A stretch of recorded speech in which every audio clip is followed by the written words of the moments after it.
പിതാവിൻ്റെയും പുത്രൻ്റെയും പരിശുദ്ധാത്മാവിൻ്റെയും നാമത്തിൽ ആമേൻ.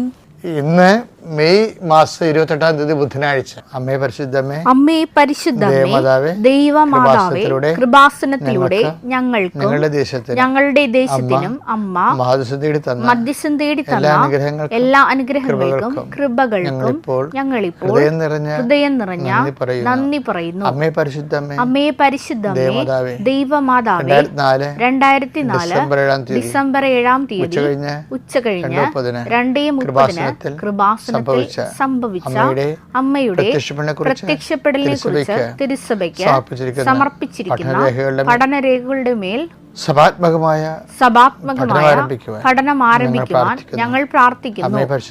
അമ്മേ പരിശുദ്ധമേ, ഭൂസ്വർലോകങ്ങളുടെ രാജ്ഞിയായ അങ്ങേയ്ക്ക് ഭൗമ സംരക്ഷണത്തിനായി പ്രപഞ്ച പ്രകൃതിയെ തന്നെ തിരുസഭ പ്രതിഷ്ഠിക്കുവാൻ ഈ പ്രത്യക്ഷീകരണം വഴി ഇടയാക്കണമേ. പരിശുദ്ധമേ, ജപമാല മാതാവേ, സകല കൃപാസനം പ്രാർത്ഥനകളോടും ചേർത്ത് ഞങ്ങളിപ്പോൾ പ്രാർത്ഥിക്കുന്ന ഈ കുടുംബത്തിന്റെ പ്രത്യേക നിയോഗം പറമക്കളെ,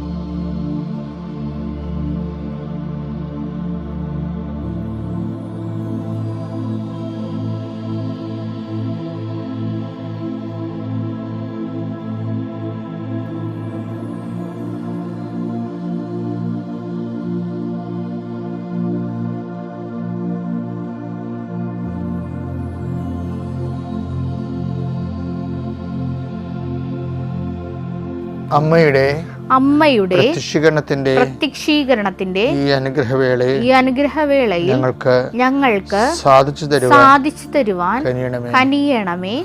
ആമേൻ. വിശ്വാസ പ്രമാണം. സർവശക്തനായ പിതാവും ആകാശത്തിന്റെയും ഭൂമിയുടെയും സൃഷ്ടാവുമായ ദൈവത്തിൽ ഞാൻ വിശ്വസിക്കുന്നു. അവിടുത്തെ ഏകപുത്രനും ഞങ്ങളുടെ കർത്താവുമായ ഈശോമിശിഹായിലും ഞാൻ വിശ്വസിക്കുന്നു.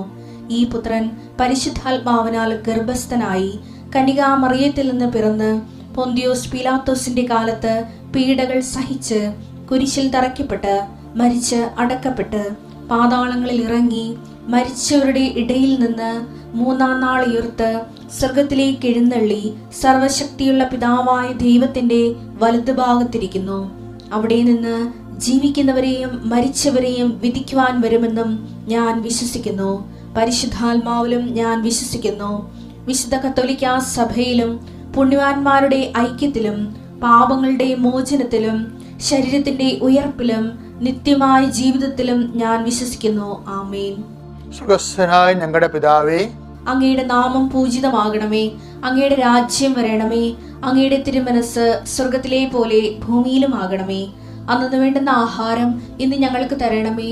ഞങ്ങളോട് തെറ്റ് ചെയ്യുന്നവരോട് ഞങ്ങൾ ക്ഷമിക്കുന്നത് പോലെ ഞങ്ങളുടെ തെറ്റുകൾ ഞങ്ങളോടും ക്ഷമിക്കണമേ. ഞങ്ങളെ പ്രലോഭനത്തിൽ ഉൾപ്പെടുത്തരുതേ, തിന്മയിൽ ഞങ്ങൾ രക്ഷിക്കണമേ. ആമേൻ. നന്മ നിറഞ്ഞ മറിയമേ, സ്വസ്തി. കർത്താവ് അങ്ങയുടെ കൂടെ സ്ത്രീകളിൽ അങ്ങ് അനുഗ്രഹിക്കപ്പെട്ടവളാകുന്നു. അങ്ങയുടെ ഉദരത്തിൻ ഫലമായി ഈശോ അനുഗ്രഹിക്കപ്പെട്ടവനാകുന്നു. പരിശുദ്ധ മറിയമേ, തമ്പുരാന്റെ അമ്മേ, പാപികളായ ഞങ്ങൾക്ക് വേണ്ടി ഇപ്പോഴും ഞങ്ങളുടെ മരണസമയത്തും തമ്പുരാനോട് അപേക്ഷിക്കണമേ. ആമേൻ. കർത്താവിന്റെ ഉന്നതമായ നാമത്തിന് സ്വസ്ഥം ചെയ്യുന്ന കർത്താവിന്റെ വിശുദ്ധ പൗരോഹിത്യത്തെ മഹത്വപ്പെടുത്തണമേ. കർത്താവെ, സഭയിലുള്ള സാന്നിധ്യം പ്രകടമാക്കണമേ. 39 വർഷം ഞാൻ അർപ്പിച്ച കൃപാനയുടെ യുഗതയാണ്. കൃപാസന അൾത്താറെ ജീവനോടെ പ്രത്യക്ഷപ്പെട്ട പരിശുദ്ധ അമ്മയുടെ മാധ്യസ്ഥത്തിലെ കൃപാസനത്തിന്റെ അൾത്താറെ നടന്ന 10,000-കണക്കിന് ആരാധന ശക്തിയാൽ ഞാൻ നിങ്ങൾക്ക് വേണ്ടി പ്രാർത്ഥിക്കുന്നു. അമ്മേ, ഇന്ന് ആശുപത്രി പോകുന്നവരെ സമർപ്പിച്ച് പ്രാർത്ഥിക്കുന്നു. ഇന്ന് പണ സമ്പാദനത്തിന് വേണ്ടി പോകുന്നവരുണ്ട്. കൊടുക്കാവുന്നും കിട്ടാവുന്നും പറഞ്ഞ പണം വാങ്ങിക്കാൻ പോകുന്നവരുണ്ട്. അവരുടെ ആശങ്ക അവിടെ ചെല്ലുമ്പോൾ അവർ വാക്ക് മാറല്ലേ എന്നായിരിക്കും. കർത്താവ്, നീ കൂടെ പോണേ, നിന്റെ ദൂതനെ അയക്കണമെന്ന് പ്രാർത്ഥിക്കുന്നു. അഡ്മിഷന് പോകുന്നവർ, അഡ്മിഷൻ എടുക്കാൻ പോകുന്നവർ, അഡ്മിഷന് വേണ്ടി കമ്പ്യൂട്ടർ വർക്ക് ചെയ്തിരിക്കുന്നത്, ആപ്ലിക്കേഷൻ സെൻഡ് ചെയ്തിരിക്കുന്നവർ, അവർക്ക് തെറ്റുണ്ടാകാതിരിക്കാൻ വേണ്ടി അവർക്ക് വേണ്ടി പ്രാർത്ഥിക്കുന്നു. ഈശോയെ, ഒരു ചെറിയ കോമാട് തെറ്റിൽ കോമ്പറ്റീഷൻ ബേസിൽ ചിലപ്പോൾ ആപ്ലിക്കേഷൻ തള്ളിപ്പോകുന്ന അവസ്ഥയിൽ അവരുടെ പരാധീനതകൾ നീ തന്നെ കർത്താവെ പരിഹരിക്കണമേ എന്ന് പ്രാർത്ഥിക്കുന്നു.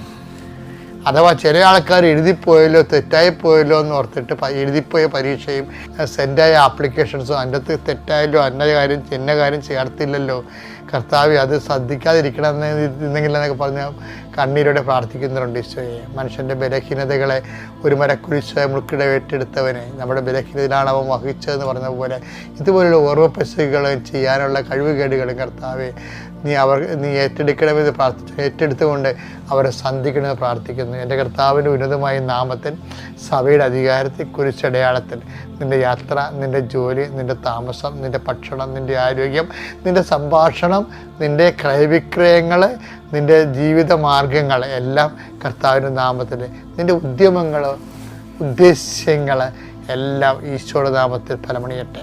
നിത്യം പിതാവും പുത്രനും പരിശുദ്ധാത്മാവ് സർവ്വസ്വരം നീക്കുവാമേ.